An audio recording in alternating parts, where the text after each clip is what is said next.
El 95% de todo lo que hacemos, del éxito, de las cosas que hacemos, es espiritual o interno. Y solo el 5% es físico. ¿Qué crees de esto? Me gustaría leerte aquí abajo en los comentarios, ¿no?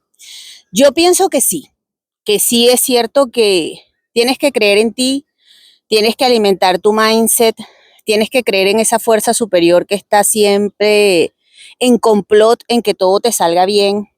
Y luego ese 5% físico, claro que lo tienes que poner, tienes que hacer una parte del trabajo, tienes que sembrar para poder recoger, ¿no? De eso va. Pero bueno, me gustaría saber tu comentario. Si tú crees que este porcentaje es diferente, házmelo saber. Si crees o si estás de acuerdo con este porcentaje, pues también me gustaría ver qué opinas. ¿Ok? Te voy a estar leyendo. Un besote inmenso. Que tengas excelente día desde aquí, desde este lugarcito especial. Chao, chao.